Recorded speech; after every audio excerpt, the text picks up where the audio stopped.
So today we have Omolola Quadri. Omolola is my very good friend. She founded the shoe shop. The shoe shop is quite popular on Instagram. The ladies in the house would know the shoe shop, right? Shoe lovers especially would know the shoe shop. And that business is one business that I look at every time and I'm like, wow, this woman is really trying, right?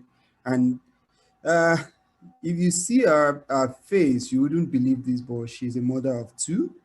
Um, so sometimes I just wonder how she manages everything, running the business plus the kids and all of that. But interesting thing is she has built a really great brand out of that business, and I want us all to come here to learn. Even those of us who have businesses and we're doing well, I would like us to see this as an opportunity to learn new stuff. And I believe that as we interact with Omola and as she shares with us, we would learn a lot from her. So Omolola, I think it's the ball is in your court now. It's over to you now. Would have you just speak to us on how we can use the power of social media. You started this business on Instagram, right? And then now, the last time I was at your office, you had many staff, you have dispatch riders, it's now becoming a really big, massive business. So how has that been, and how has social media helped you to achieve that? I remember when I started, it was about 2013, so that puts us about 8 years ahead. And then Instagram was still pretty new in Nigeria. So Instagram wasn't, not everyone was on Instagram that time. But I just moved from the United Kingdom, and there was a lot of Instagram where I was coming from, but they weren't using Instagram to sell in the UK. So when I came, I thought, you know what? People are on this thing. People are putting things on this thing. People are putting pictures. Maybe I can give this a shot. Let me try this out and see how it works. So, it's been from Instagram alone. We moved to our first store. It became too small. We moved to our next store. That's already too small as well. So we're looking to where you're building a bigger store. Yes, we've secured our permanent site. So we're about to start construction work for our permanent space, and it's huge. Nice. I should come visit that place though. You should actually. Yeah, but you've come here. Like, why haven't you been there? You've come here. Why haven't you been there? I don't know. When next you come, I'll take you there. All right. So you just saw that opportunity, right? And then you decided to take it and use it to sell your product. Yeah. I wasn't even sure that it. What was that like for you? What was the acceptance like on Instagram? How exactly did people take it? So it sort of surprised me, because in the real world, I remember when I told my parents, and they were so upset. They couldn't understand why, after spending so much on me to become a lawyer, to go to uni, to go to law school, they could not understand why. Then, what? I said, you just wasted our law school money. Exactly, and they couldn't understand. So first of all, from the home front, there was zero acceptance. In fact, they thought I was joking. They thought, yeah, she has come and given one of those things. Hopefully she'll get over it. So I had to turn a blind eye to all the rejection that I was getting at home. On a good day, my parents are very kind, very supportive parents. But for this, that was where they drew the line. They were like, no. How can you, our child, choose that you want to sell shoes? It doesn't even make any sense. So they tried to discourage me. But then, because of how much I was rejected from my family, I had to branch out. Maybe that's one of the things that pushed me to social media. I had to branch out to try to sell on other places, because my family wasn't interested in it. But then the reception from Instagram was amazing. In less than a couple of weeks of, starting out on Instagram, even before the products officially arrived, people were already pre-ordering and giving me money. They didn't know me. Most of them didn't know me. Like, I didn't go through my parents. I didn't go through my friends. I went straight and started looking out for strangers, because I didn't want anybody else to discourage me.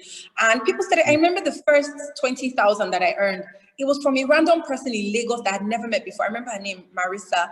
I'd never met this babe before. And she was ready to give me 20,000 for me to ship 3 shoes from Abuja to Lagos without ever meeting me. This is awesome. This place is my jam. This place is my home. And that's how, that's how it started out for the shoe shop on Instagram.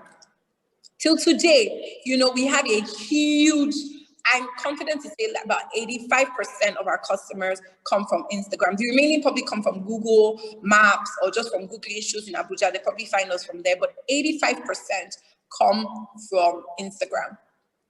And then people on Instagram that tell their friends on Instagram about us on Instagram. Yeah. Oh, wow. Wow. That's interesting. So quick question, yeah? And I think maybe this will take you further into your point that you have to share with us. So what did you do right at the beginning? What did you post that made somebody think that, okay, it's okay for me to send money to this person and this person wouldn't scam me? What did you do right from the beginning when you started using Instagram?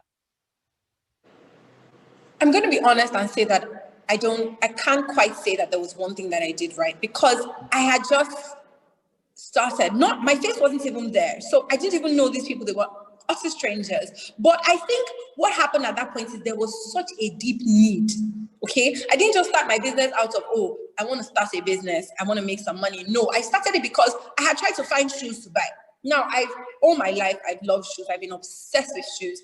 Then I had so many shoes when I was in England, and then I moved to Nigeria. I left all my shoes in England. I moved to Nigeria thinking it would be as easy to buy shoes as it was when I was abroad. And then I moved to Nigeria, and it was a headache. Like you would go to a supermarket, and the shoes they had been there. They were so old. They had been there for so long and then as old and as ugly and as out of style as those shoes would be, they would be priced so expensive. They would say 15,000. I'm like, for this ugly shoe, 15,000. So it started out as my own need. So when I saw that I needed this, I was like, okay, I'm sure a lot of other people need this. Let me try it. So I think what I must have done right was I was able to identify a problem and solve the problem at a time that almost no one else, to be honest, was doing it. All right, thank you. Even though Instagram wasn't very popular in Nigeria, Facebook was very popular in Nigeria. So all the people who were selling, a lot of them were selling on Facebook. Instagram had just becoming popular. So it was like one of the first places on Instagram that you could buy women's shoes, trendy women's shoes.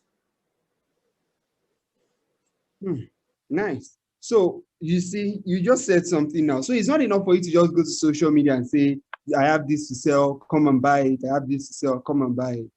The most important thing is that whatever it is you're selling is solving a problem, right? I think that's one. If we can take that away from here, I think we've learned a lot, right? So yeah, I don't know if there's anything else. What are those other things that you'd like to share with everyone on this webinar? What would you like to say to us or how would you direct people to be able to take advantage of social media? What are the things that you'd like to say to them? I did. Now, just go ahead and flow. You just want me to freestyle? Okay, I did write down a couple of tips that I was going to share. Hopefully stuff that was actionable that people could put into action right away. The first thing that I noticed that a lot of people do is they come on Instagram and they post a bunch of stuff. Maybe on Monday they'll post like 20 of their products, and then they'll ghost. And then they'll come back again on Friday and they'll post some more, maybe ghost, then come back like 3 weeks or 4 weeks and then ghost again. And I'm like, it's not going to work like that. You have to be consistent. So I know everyone's probably heard this like 1,000 times, be consistent. But the truth is that you actually have to wake up every day, show up and be consistent. That whole, you post things and just hope that a miracle will happen. Somebody will just discover you magically and buy from you. It has never been as hard as it is. Like Instagram makes it harder every day for people to discover new businesses. So you cannot hope if you decide that you do want to push your business and you want to use Instagram as your platform, you have to show up every day. Sometimes I would recommend more than once a day, like, because you can't just post one thing every day and think that, oh, that should do, that's about it, I'm out. You get, if I do that, that works for me because I've been doing this for a really, really, really long time, and we have about 50-something thousand followers. So it's something we can get away with. But if we do that, people will start sending us messages. Where are all the shoes? How come we can't see the shoes? I thought you guys said you have new stock. Where is it? So imagine our customers come to you and they're actually asking you, where are these shoes? So if you don't show up, people won't get used to seeing you. They're so used to seeing us all the time. There's a book that I read. It was Laura Ikeji's book, How to Make Money on Instagram. That book is really good if you want to build your business or you want to build your personal brand on Instagram. Basically, one of the major things that it preaches, and which is something that Laura Ikeji herself practices, she's always on Instagram. She will literally tell you, Instagram is my office. Okay, and Instagram encourages people who are always on Instagram by showing their content to other people. If you post 10 things on Instagram, at least one will get seen by one person. But if you post one thing, you reduce the chances. Okay. Now, another thing that a lot of people do is they come to webinars like this all the time. Some people are like webinar G's, like they've bought property in webinars, they're proper webinar landlords, but they don't execute. They have these fat books that are writing their notes, they're taking notes. Oh my God, I just attended this webinar, I'm on Clubhouse, I'm learning so much. Oh my God, so much knowledge, so good. Yeah, 100. But they refuse to execute. What did you say? I said they learn and don't do.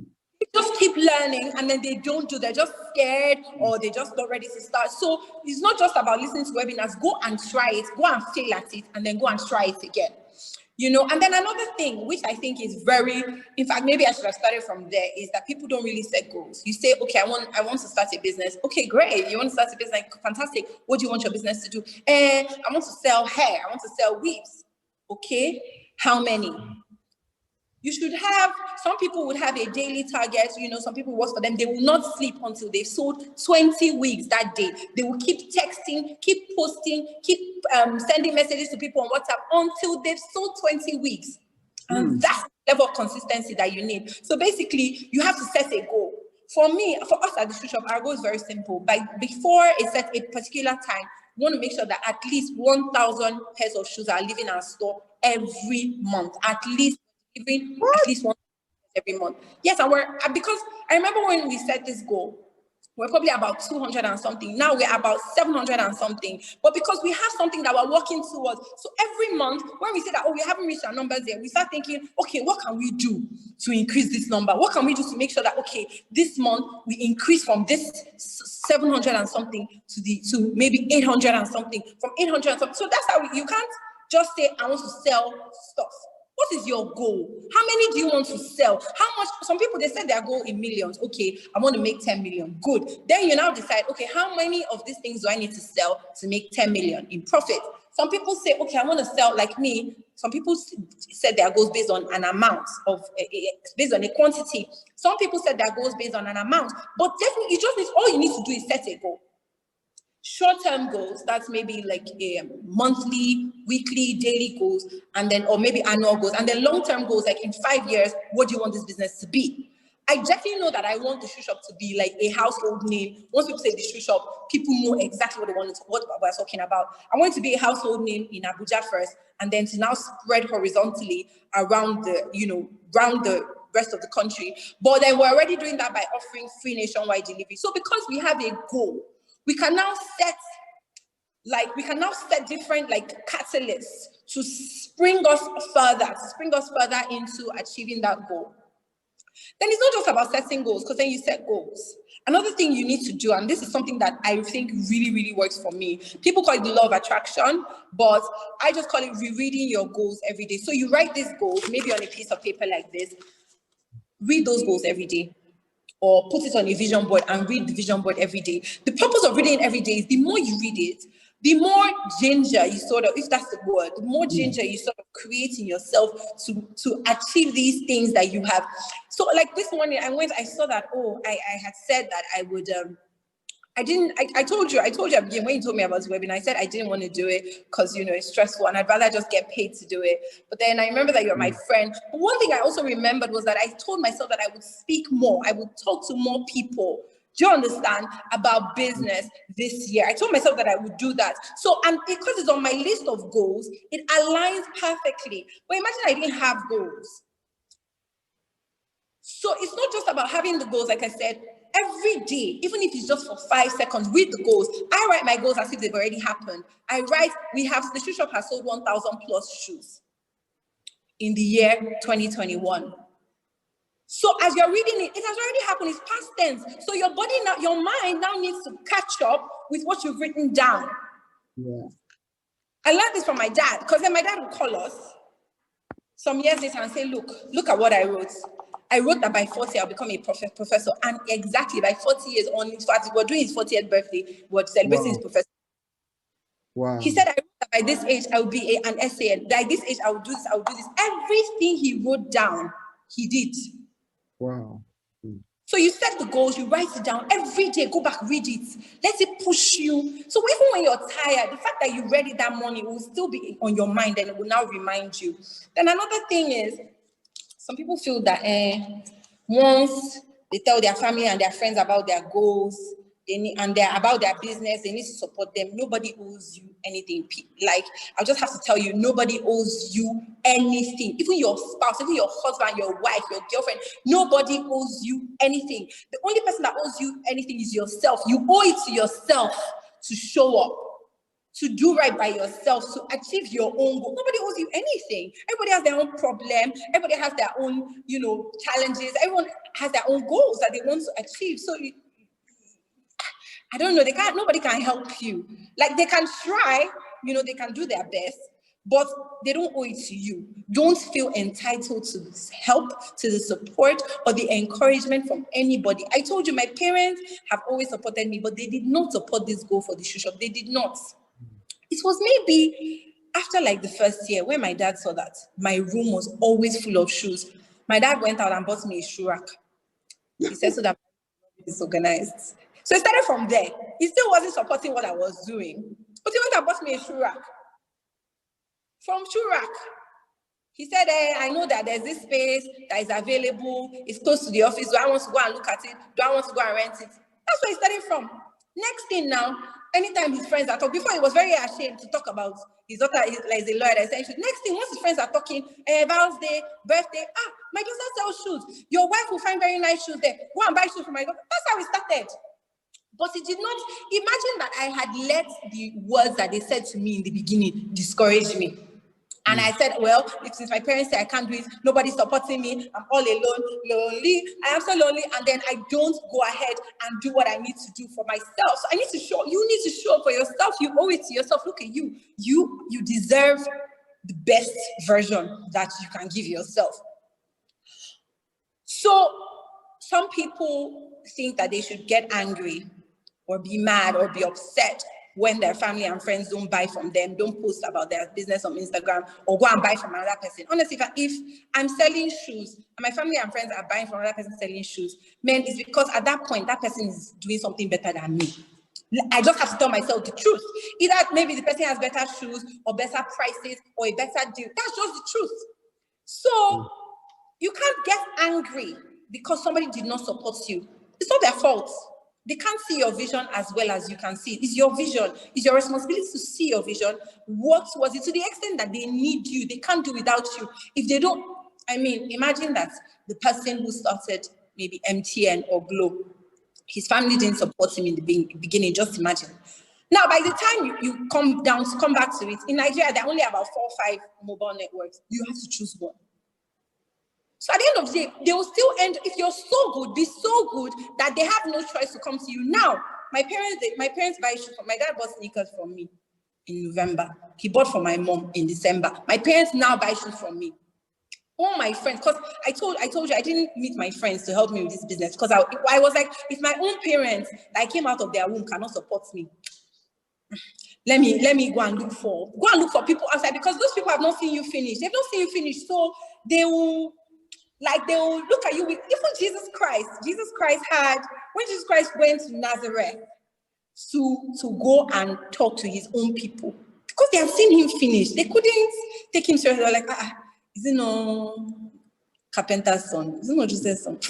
They couldn't take him seriously. And you can't, like I said, you can't be angry. You can't blame those people. That's not, they didn't come there for you. They have their own thing that they are doing. So if you feel like, oh, the people around you are not supporting you, go and look for strangers. Strangers will support you. And that's where, from the recognition that you get from strangers, that's where your own family will now start buying into your ideas. Do you want me to keep talking, or you want to ask me something, Lola? Because I have a few questions to ask you, but I just want you to be done with your points first before I ask this question. Okay. So another thing is, for me, I mean, I don't know how this works for other people, but for me personally, I don't know how I could have done this journey without God. I need to be honest about this, because I remember even in the beginning when I was looking for a business, before I even started thinking about the shoe shop, when I was just trying to pray about what business ideas I could choose, when I was praying about it, it was the Holy Spirit that told me that the answer is right in front of me. The answer is something that is so close to me, because shoes, I had been looking for shoes in Nigeria I came back to Nigeria in 2012. Between 2012 and 2013, I had not been able to buy a single pair of shoes in Nigeria. And this is for someone that is obsessed with shoes. So I couldn't. So it was something that the Holy Spirit had to minister to me. So I don't know how it works for other people who don't know God or people who don't believe in God. But personally for me, because I know God and I believe in God, God has been everything to me on this journey. Even the times that I wanted to stop, there were so many times that I was down to just give up. Maybe I remember in 2015 when the Naira crashed against the dollar. I remember even during the early lockdown, I told my husband, I was like, I'm not doing it again. I am done. And he was like, why? I was like, because I know that this lockdown is going to affect the Naira dollar exchange rate and I'm not ready to start increasing my prices. And he was like, okay, since you say you're done now, be done now. He said it very sarcastically, like he knew that I wasn't going to be done. As I was trying to be done, my customers were busy sending me messages. Lola, is it because of lockdown? You've not posted any shoes? Please, we need shoes. Oh, I'm like, okay, you guys, please, where are you wearing these shoes to? I was going to ask that question. Where are they wearing the shoes to? He said, give us the shoe first now. Won't the lockdown end? Give us the shoe first. So they were looking for me. So I had no choice. Even though all my staff were at home on lockdown, I had no choice. The shoes that arrived from the UK, I was like, they should bring the shoes to my house. Let me be doing the one that I can do back from my house since my staff went around. So I don't know, like I said, I don't know about other people, but for me, every single time I wanted to give up, God always stepped in for me. God always came through. God always guides me and directs me as to the next stage to go and as to the next thing to do. And every time I decide that, okay, I'm done, I'm no longer doing it again, God reminds me that he was the one that gave me the idea. And every time I remember this, I'm forced to say, okay, you know what, this idea is not my own. I'm doing the Lord's work. Let me just keep doing it. Another thing, one mistake that I made, at the beginning of my business was I didn't keep adequate records. You know, when you're talking to some businesses, some small businesses, maybe in Yankee or in some countries, they'll tell you that we've sold 50,000 boxes of juice since we started, and you'll be like, hey, how do they know how many boxes of juice that sold? So for me, this is one area that I really, really faltered. I did not keep adequate records. I shall know that I will sell and there'll be money in the account. There's money. I'll just say, there's money now, there's money now, there's money now. But I realized when I started setting goals, when I started saying, okay, I want to sell 1,000 plus shoes a month. How can I say that I want to sell 1,000 plus shoes a month when I don't even know how many shoes I sold last month? So you have to set, apart from setting goals, you have to keep records. How many did you sell? How many customers have you attended to? How many people's makeup did you do on the 24th of February, 2015? How many people's, if your job is services, like if what you do is maybe you help people revamp their CVs, how many CVs did you revamp? How much did you charge? That will help you know if your business is growing or not. Some people will just see cash. So what happens to us is that we see cash in the account. No. We did now, money did now, we're balling. But maybe you're not even really making any money. Maybe what you're making is just extra 500, extra 200, but you think you're really making money because there's money in your account. So I keep saying this to people. Keeping records is simple. You don't need any sophisticated technology. If you want to go sophisticated like us at the social, because we are many. So we've gone sophisticated. We use Shopify. We use a bunch of apps that support what we're doing. But if you're new or a small business, something as simple as Google Sheets. Google Sheets, you can download Google Sheets on your phone. It's a very simple app where you can manage your business, put how much you sold, put the dates, and you know that at least in the month of February, we sold 39 pairs of shoes. We sold 50 earrings. That's how you do business. So that even if somebody wants to invest in you, it's easy for them to invest in you because they've seen that you have a track record. Now, these people, what's their name? This Nigerian youth development, there's a Nigerian youth development agency or ministry, something like that. Yes. Youth and sports something. Yes. Now they said they want to give grants of $5,000 to small businesses. That's currently open, by the way. I think it closes 20 something of February. So if anybody's interested, you should just search. Yeah, I just know there's a $5,000 grant. Now, one of the conditions for the grant is that they want you to bring records of your business, of your transactions. Now, imagine you've been in business, but you don't keep any records. That's how you now lose $5,000 because you have no records. Sorry, how much is that in Naira? So people. It's about current Naira is about 2 point something million Naira. So about 2.3 thereabouts. Yeah. So not very much, but not very much maybe for us, but for people who are just starting. Now imagine if someone had given me 2.3 million in 2015 or in 2013. Of course, that would have been a huge boost for our business. You understand? So another thing that maybe this is another mistake that I made, when I started this business. So sorry, back to that, what I was saying about keeping records. So we started keeping records, proper, consistent records, maybe early 2020, and up until now, we keep proper records. I know how many shoes we sold yesterday. I know who we sold those shoes to. Even if I never step into the shop again, for the rest of the year, I know how many shoes we sell every day. And that's the great thing about keeping records, about Google Sheets, about whatever system you choose to use. Don't use book. Let me just tell you, if you're keeping records, don't try to write in any book. Forget about it. Books will never help you. I use books until I don't know where any of those books are. Use an app. If you can't afford Shopify, use Google Sheets. Google Sheets is free and you can download it.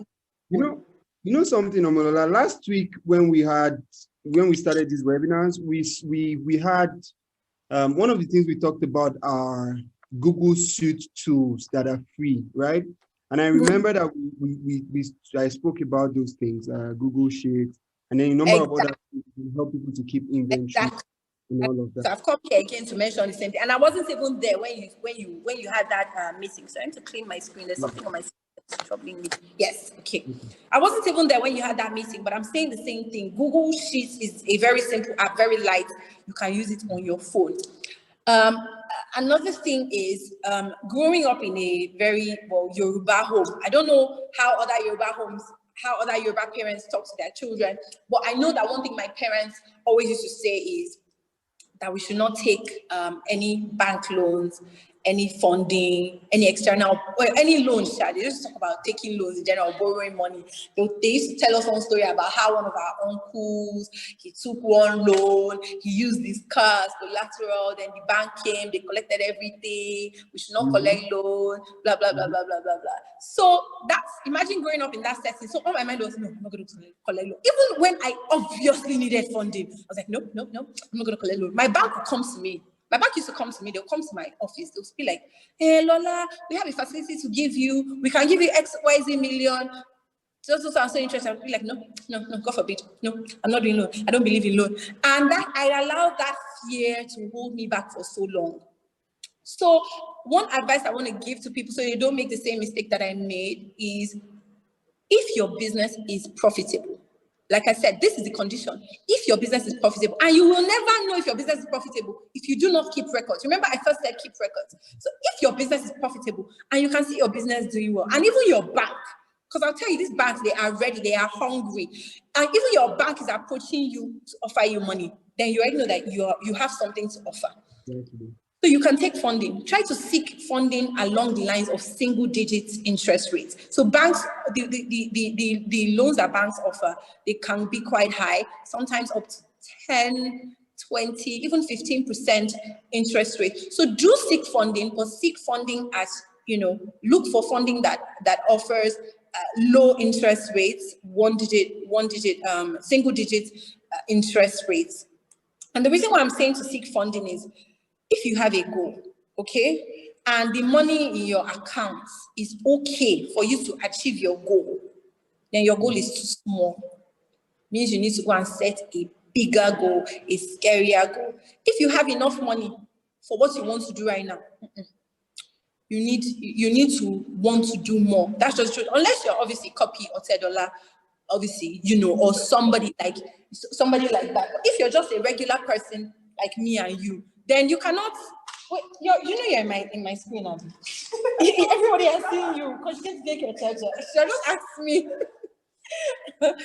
Unless you're like a copy Otedola, or somebody whose parents can just bankroll everything. But the truth is that if your goal is so basic that all the 150,000, all the 95,000, all the 1 million in your account can fund everything that you need, and that's the end, then you need a bigger goal. You need a scarier goal. That's what I think. So do seek funding. Do try to find, opportunities. I know that federal government is also giving money there's one AGSMEIS, AgSmith CBN loan that the government is doing. You can get up to 10 million if you're an existing business, and if you're a new business, you can get up to 5 million naira. I know there's an AGSMEIS, AgSmith.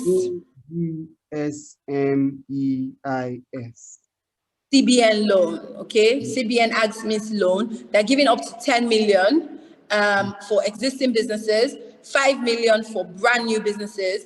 And I know people who have gotten the money is real, it's not fake, even though it will take a very long time and it's a bit of a rigorous process, but you will get the money. I know so many people who have gotten that money, so many. I just can't cast them here because obviously they didn't give me permission to come and say, oh, they collected a loan. But all these people, they collected the money and they have about 7 years. You have about 7 years to pay the money back to the federal government. That is very, very long. It's one of the most generous loans I've ever seen. What? Single digit. Single digits, 9%. 9%. There's a smaller one. I think there's a smaller one. If you apply for 2.5 million, it's 5%. Great. 5%. Great. Yeah.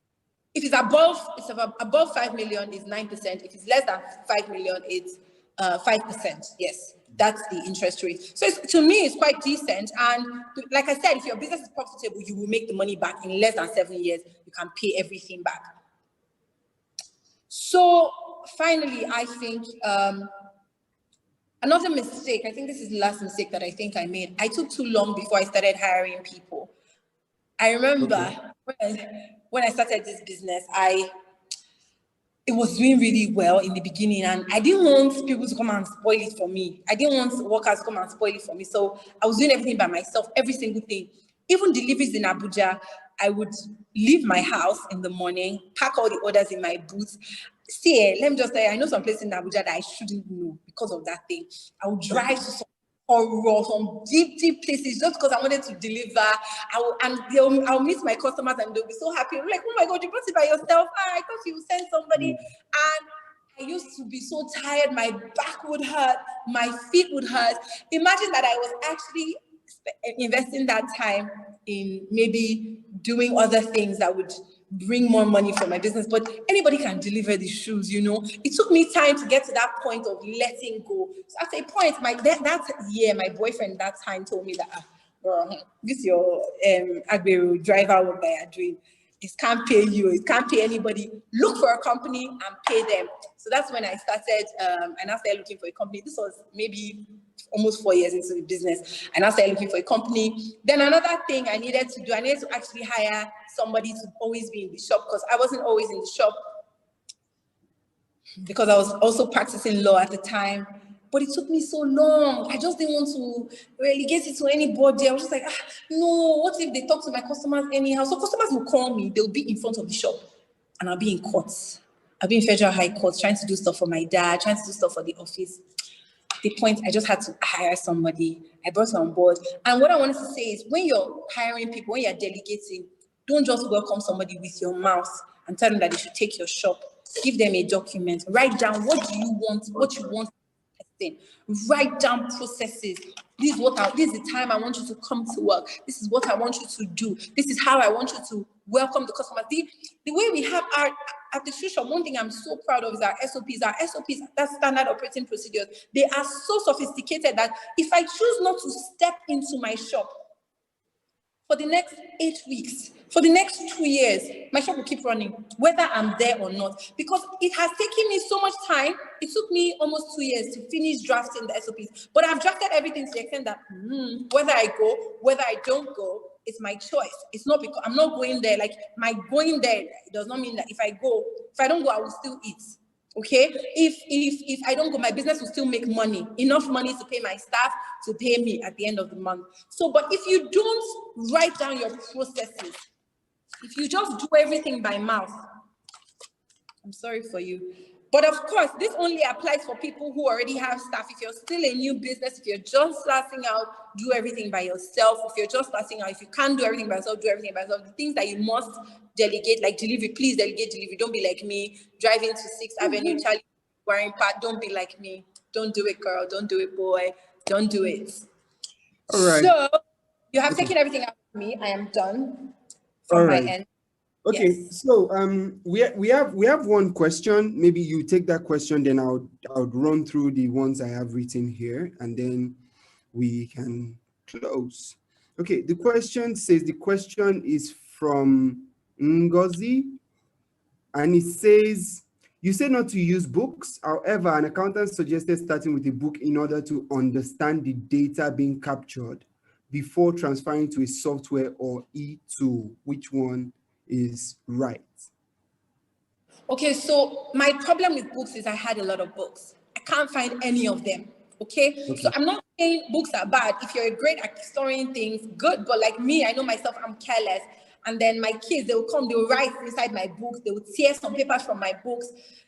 I don't recommend them because I'm very computer savvy. So I don't really need to understand the data. I'm the one who's been handling the business. I already understand the data that I'm putting in. But to be honest, having book or paper records is better than not having any records at all. So if that's what works for you right now, go do it. Do it. It's better than having nothing at all. All right. So and I'll also say at that point that yes, books are great, but the way the world is going now, everything is going online. You know, everything is going as like I would call it. One of the things that helps is for you to have a basic system, even if it's an Excel sheet that has been created for you in a way such that you just need to impute the data and you don't have to worry about structuring the Excel.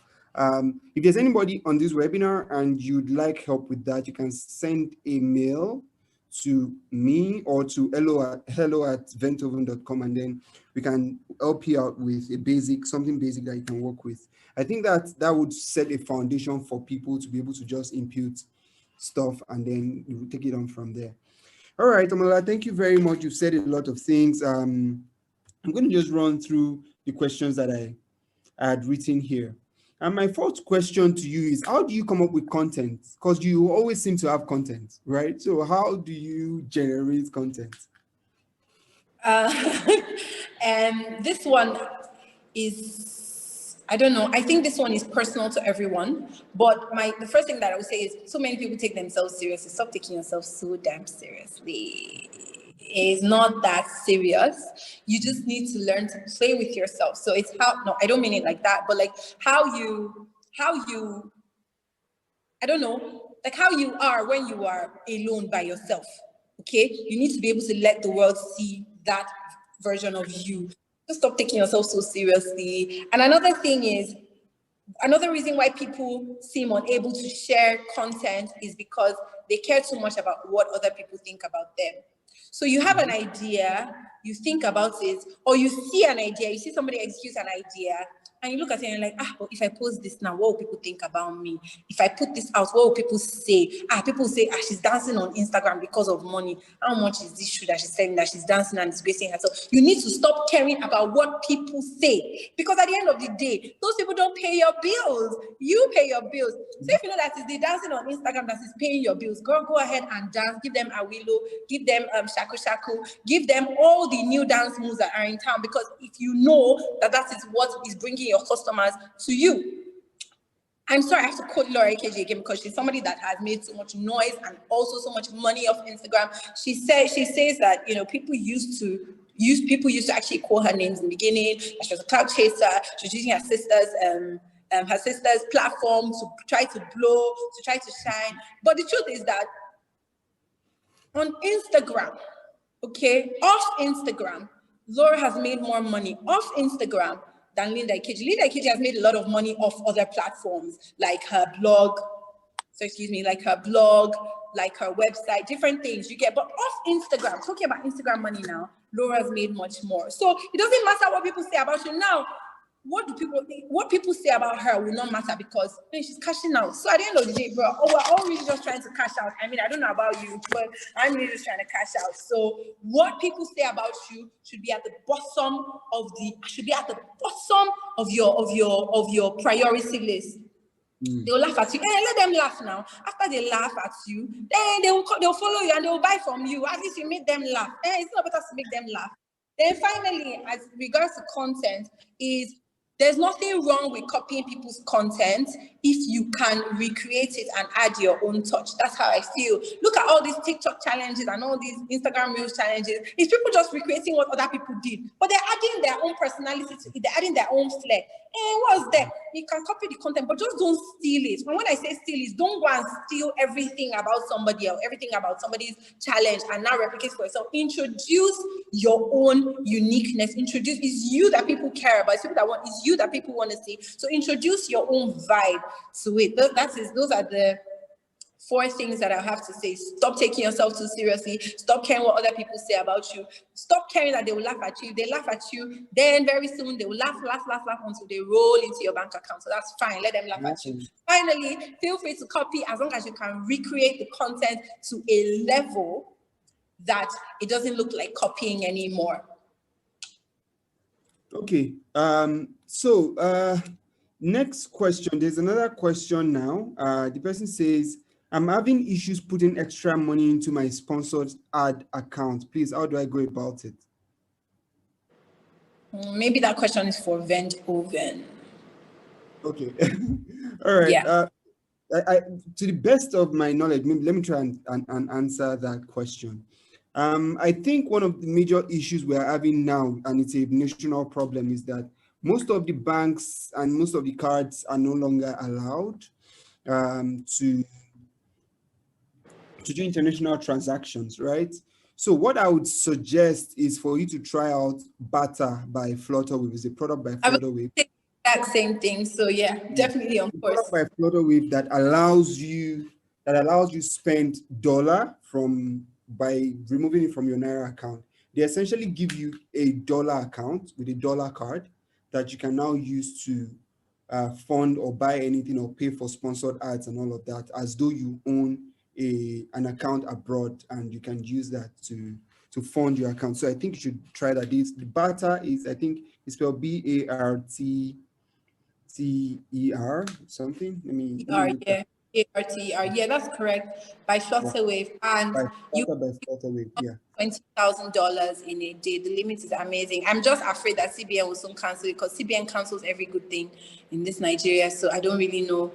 But the person should definitely use Barter by Flutterwave. Fantastic idea. All right, no problem. So thank you very much for that. So my next question is, how do you build huge followership or a huge number of followers on Instagram? And most importantly, followers that are committed to you. Because you said during the lockdown that your followers were calling you. When you don't post, they call you. Normally, we've not seen any posts from you. Where are the shoes and all of that? How do you build that kind of community? Because as far as I'm concerned, that's a community. Okay, yeah, good point and good question as well. So the key to building that kind of community is to always be in their faces. They wake up, there's a post from you. They're having lunch, there's another post from you. They're about to go to bed, there's another post from you. If you are always there and all of a sudden you disappear, they'll look for you. So, but if you're not always there, if you're never there anyway, nobody will miss you when you're not there. I mean, either way, you are never there. So the key is to never stop. like we are so unashamed. I'll just have to be, we're so unashamed about how much content we put out. We put out so much content every day. Anyone you see is the one you see, but you will see one. Okay, so you need to, if you want people to connect so deeply with you, the first thing you need to do is always be in their faces, no matter what. Let there be something from you every day, even if your back is breaking, you're just so tired and you're just about to sleep. Just put one thing out. Let there just always be something from you. Another thing is, let your content always be so good. So when I say so good, I don't mean that you always have to dance or do something crazy. You get, even if it's the fact that your pictures are always nice, or that in your picture, in your videos, you always leave them with a quote or with something. Let there just be something about you that people just want to keep coming back to. So if your pictures are always bomb, people will find you. Your Instagram will even help your content to go further because your pictures are so bomb. So give something. The thing you're giving is, first of all, you're always there. Like I said, always be there. Be that person that is always on Instagram. Always let Instagram be your office. Because the truth is that there's a lot of money to be made from Instagram. Bomb pictures. And then another thing to do is, if you are starting out, you can add a face to your brand, sort of like be the face of your brand. People tend to connect better with a face than with just product pictures. You get, you're selling bags and you're posting the bags. The truth is that so many people are posting bags, and if there's really nothing so fantastic about the bags, excuse me, why should they buy from you? But if they see your face and they like you and they think you're cute and they like the way you sound when you speak in your videos, that gives them more reason to want to key in with you. Okay? So for example, they've seen you, they like the way you look, they like the way you talk. And then they also like the fact that every day you show up. The day you don't show up, they wonder, where is this babe? Where is this guy? I didn't see any posts from this. I remember there's one babe on my Instagram. She sells, her name is Chinazo. She sells clothes, office clothes. Chinazo is always wearing the clothes that she's selling. Every day she'll come on Instagram. That this is the one she's wearing today. She will always wear it. And there's one particular staircase that she used to stand on. So that staircase is already engraved in my memory, just because I see it all the time and she's always posting. So one time I just was like, I've not seen Chinazo for a while. Where is this babe? Because she was always there, and all of a sudden she removed herself from the picture. So I've never met this babe before. I don't know her from anywhere. All I know her from is this Instagram. So how you become so valuable to people that they decide to follow you and then even decide to become a community with you is that you are always there. They know that even if there are no shoes anywhere else, they will come to the shoe shop and they will find shoes. You are consistent. Do you get? So consistency is key. All right, so I like that. So most important thing there, and you said it over and over again, is consistency, right? Always showing up and always putting out content. So if for a small business that is just starting, what should they focus on for their social media account? What should be their focus? Considering that it's a small business, they're just starting, what should they focus on? Should they focus on just putting out pictures? Should they focus on doing videos? Should they focus, what exactly should be there? Should they focus on just always telling people, I'm selling this, come and buy, I'm selling this, come and buy? What should they focus on? Doing sponsored ads? What should be their focus? Okay. So first of all, before you even move to social media, I would say the first thing that a person needs to focus on is perfecting their products, perfecting what you're selling. So first of all, make sure that what you're selling is good, is high quality, is the kind of thing that somebody buys and wants to buy again from you and wants to buy more from you. So once you get that bit sorted, and then you move to social media, what you should worry about or what you should care about the most is getting seen. That is because there's so much competition to get seen on that platform. Okay, so how can you be seen? How can people see you? And how do people see you? When you offer them something that is really just it. You have to offer them some sort of value. Okay, and this value that you're offering, it doesn't mean that your things are cheap. It doesn't mean that your things are the cheapest of everything. No, that's not what I mean by value. Value is basically something that makes them feel connected to you. So I'm going to give you an example. Value can be something that educates or entertains, or basically just draws on the emotion of the people that are watching you. Let me give you a fantastic example. There's this lady called Simbi on Instagram. Simbi doesn't sell shoes or bags or anything. No, she sells products that help small businesses take better pictures. Okay, she sells props. Anything that will make your picture look better. That's what Simbi sells. I don't mean phones or cameras or gadgets. No, things like a white background so that your picture can be better. Things like small flowers to add to your pictures. Things like balloons or a tripod to make your phone stand while you record. That's what Simbi sells. But you know what Simbi does? Simbi doesn't just do come and buy. No, she shows people how to use her products. Okay, she will take pictures using the things that she's selling, using the things that her customers are selling. For example, she sells this mats, this table mats that if you put it under a plate, let's say you're someone that is selling food, if you put this table mat under your plate, it makes the picture look better. So she will cook her own food in her house. Put it on a plate, put that table mat, snap the picture and tell you that if you are selling food, you should buy this table mat because to make all your pictures look better on Instagram. So she's not just saying, come and buy. She's giving people a reason to buy. She's saying that if you buy from me, your pictures will look as bomb as my pictures look. Do you understand what I'm saying? That is where people need to draw the line. Like, are you just saying, come and buy? Some people say, if you don't buy from me, I have to go back to my village. If you don't buy from me, my children are not safe to eat. Buy from you. I'm a humble village girl. Come and buy. Stuff like that. I'm not saying it doesn't work. It works, but it can only work temporarily. It can only work for people who don't really, people maybe who are just meeting you for the first time. But if you want long-term, do you understand that kind of long-term, people are like, they die here. People just pin there.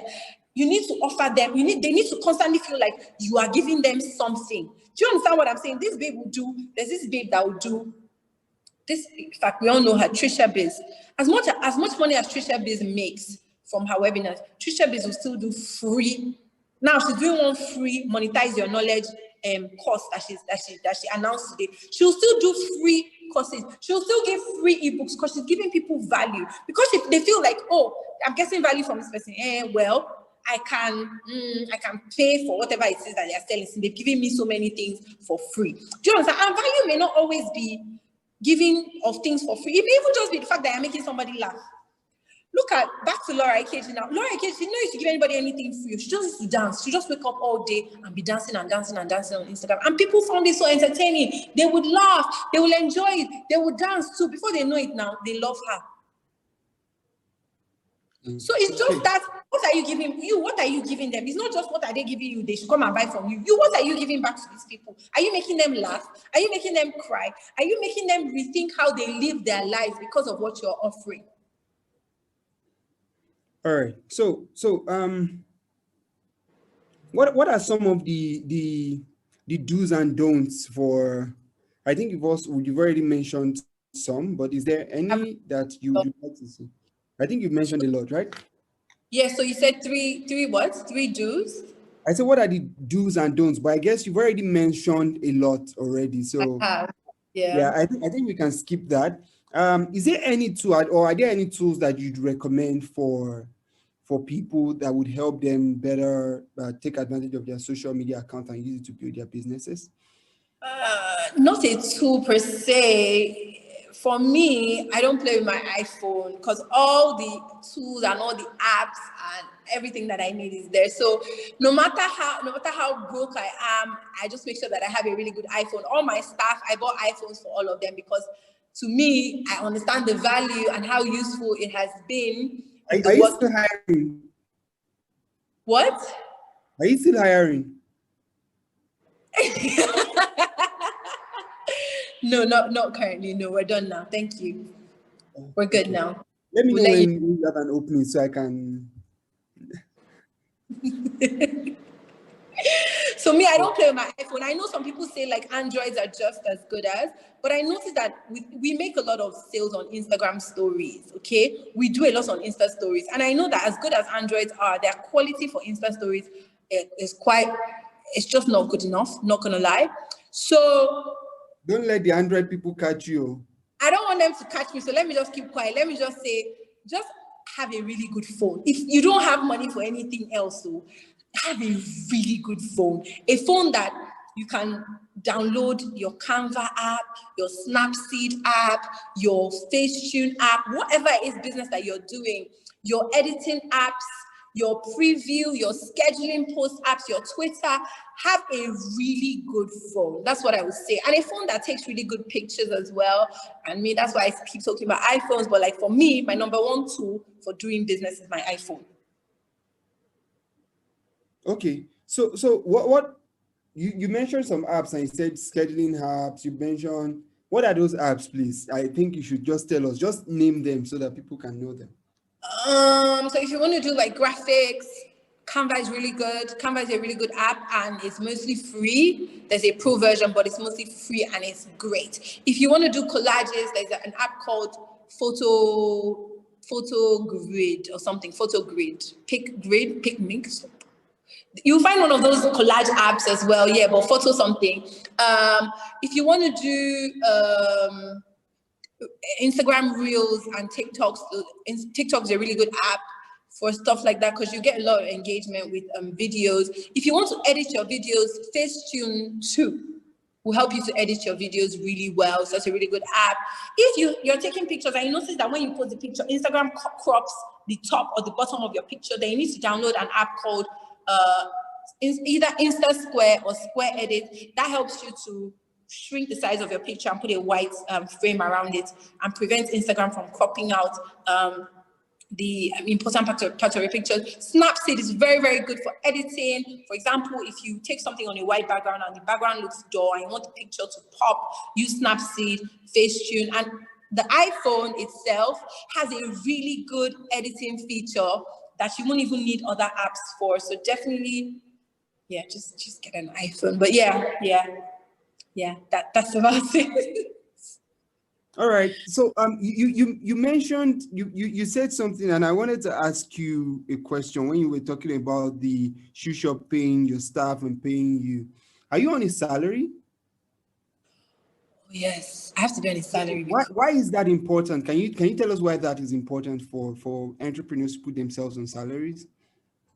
because if you don't put yourself on a salary, what will happen is you're working, you're working so hard, you're selling, you're selling, but somehow you don't really have any money to show for it. Your business has no money to show for it.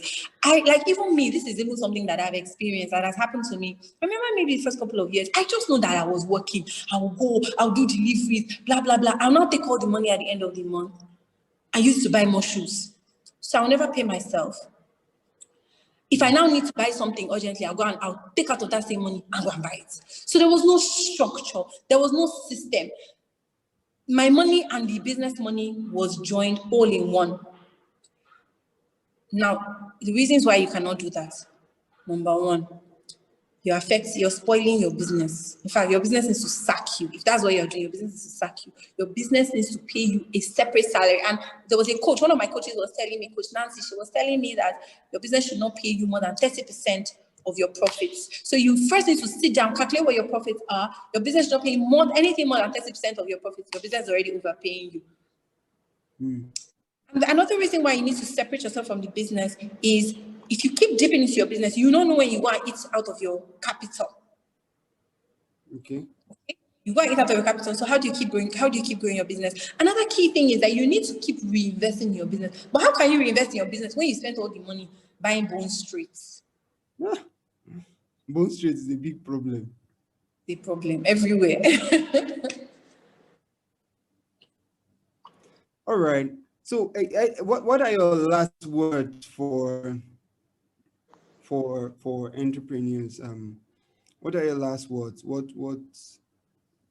would you like to? What are the last things you'd like to say to them, to everyone on this webinar before we go? Oh man, so many things, but let me just summarize it into three things. So the first thing I would say is keep records, keep business records. As you sell, write down everything you sell, every single thing, write it down. Preferably digitally, but if you can't, write it down somewhere. Secondly, reread your goals every day. If not, you write goals on January 1st and say that these are my New Year resolutions and these are all the things I'm going to achieve this year. And the next day you see that thing is on December 31st and you won't have achieved what you want to achieve. So every day, read what you wrote on January 1st to remind you that this is what I need to be doing right now. Ololade, remember I called you and I said, oh, I had this idea of what we need to discuss for Thrive. I told you. Mm. But it's because I'd gone over to read what I had planned to do for the year that it reminded me that, oh, I need to call Ololade. Just what I'm saying. So I keep saying this, just go back every day, take time, 5 minutes, 3 minutes, 2 minutes, read your goals one more time. And then finally, from the bottom of my heart, I think you need God. You need God. My pattern was that you really need God to support you, to help you, to encourage you. You need wisdom from the Holy Spirit. You need God at every point. His love, His mercy, His guidance. You need God at every point. Those are my parting words. Thank you all for listening to me. Thank All you. right. Time for Thank you this. very much, Amalola. You've said a lot. You've said people need to keep adequate record. And you said something. You said if people around you are not supporting you, look for strangers to support you. That was really insightful, right? You also said fear can hold us back. So thank you very much. Thank you very much for your time. And I want to thank everyone who has joined us for this webinar. Thank you for joining. Thank you for your time. Thank you for being a part of this. I hope you've learned something today. And please, if you need any help with some of the things we've talked about, maybe you need help setting out your goals, you need help with creating, Manola said something about creating SOP, standard operating procedures. If you need help with all of those things, you can reach out to Ventoven at you can send us a mail, hello@ventoven.com, and then someone will reach out to you and figure out how we can help you out with those things. I think those things are really important for you to be able to build your business. All right. Thank you very much, everyone. We'll see you again next week. Please, if you're not following us on social media, I would advise you to follow us because we're going to be sharing some more of these tips and tools that can help you grow your business. And we'll be sharing information about next week's webinar on our social media handles as well. I think on Instagram, we are at the Event Oven. And you can also follow the shoe shop. Your Instagram is the shoe shop NIG, right? That's your shoe shop Nigeria. Yeah. So you can follow them, and if you're a lady, you're watching this, get some shoes. Or if you're a I'm guy, meant to buy for Val's Day. Buy for Val's Day, I beg. Well, all on right, Sunday, Val's Day as well, so you can definitely come by and buy all shoes. right, And all right, bye. all right. Thank you. Bye, bye, bye.